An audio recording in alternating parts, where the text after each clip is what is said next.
Hello welcome to kitchen spice. ఇవాళ మీరు చూస్తుంది ఒక డిఫరెంట్ రెసిపీ అనమాట. మనలో చాలా మందికి తెలిసి ఉండొచ్చు, బట్ బేసిక్ గా ఇది నార్త్ ఇండియన్ స్టైల్లో ప్రిపేర్ చేసుకునే ఒక sweet and sir mango pickle అనమాట. దీన్ని ఆమ్ చుండా అనేసి అంటారు, ఆమ్కా చుండా.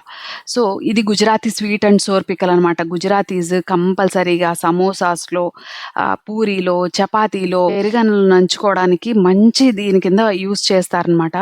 అథెంటిక్ గా తయారు చేయాలంటే చాలా ప్రాసెస్ ఉంటుంది, టైం కూడా పడుతుంది, అంతే టేస్ట్ కూడా ఉంటుంది. నేను ఒక సింపుల్ వర్షన్ చూపించేస్తాను. దీనికోసం 2 పెద్ద మామిడికాయలు తీసుకున్నాను నేను. కొలతలు ఈ మామిడికాయ త్వరగయ్యే లోపల కొలతలు చెప్పేస్తాను. చక్కగా పచ్చిగా ఉన్న మామిడికాయలు తీసుకుని కడిగి తుడిసి పక్కన పెట్టేసుకోవాలి. దాన్ని గ్రేట్ చేసుకోవాలి ముక్కలుగా తరుక్కొని. దాని తర్వాత దీనికి కావాల్సిన ఇంగ్రీడియంట్స్ బెల్లం కానీ షుగర్ కానీ 1 కిలోకి 1/2 కిలో నుంచి 3/4 కిలో వరకు యాడ్ చేసుకోవాలి. ప్రత్యేకంగా స్పైసెస్ అంటూ ఏమి యాడ్ చేయక్కర్లేదు. 1 teaspoon red chilli powder, 1/4 teaspoon వరకు పసుపు, టర్మరిక్ పౌడర్, అలానే మీ టేస్ట్ ని బట్టి కొద్దిగా జీరా పౌడర్, సాల్ట్. ఇక కొంత ఇష్టపడే వాళ్ళు ఉంటే వాళ్ళు ఇంగువ కూడా యాడ్ చేసుకోవచ్చు. నేనైతే అవి యాడ్ చేయలేదు. సో చాలా బేసిక్ వర్షన్ అనమాట. సో నేనేం చేశానంటే ఇక్కడ చక్కెరకి బదులు నేను కండ చక్కెర తీసుకున్నాను. మిశ్రీ అంటాం కదా, అది తీసుకొని మిక్సీ పట్టేసేసి ఆ పౌడర్ ని యూజ్ చేశాను స్వీట్నర్ కి. కిలోకి 1/2 కిలో వరకే వాడాను అనమాట. ఎక్కువ స్వీట్ నేను యాడ్ చేయలేదు.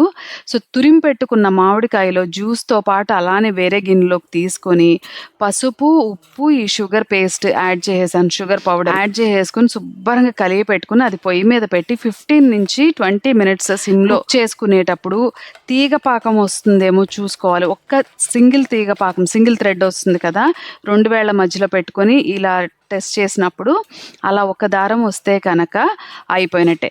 ఇలా కంప్లీట్ చేసుకొని దాన్ని చల్లారడానికి పక్కన పెట్టేయచ్చు. కానీ దింపే ముందు కారం 1 టేబుల్ స్పూన్ వరకు, 1 కిలోకి 1 టేబుల్ స్పూన్ వరకు వేసుకోవచ్చు.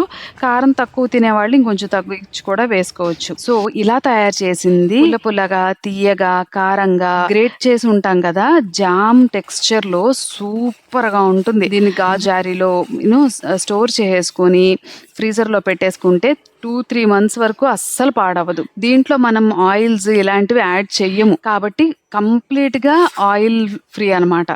సో ఫ్రీజర్ లో పెట్టుకుని గ్లాస్ జార్ లో పెట్టుకుంటే దాని పులుపుదనం మీద పోకోకుండా ఉంటుంది అనమాట. ఇది చాలా ఫేమస్ పికిల్ మనందరికి.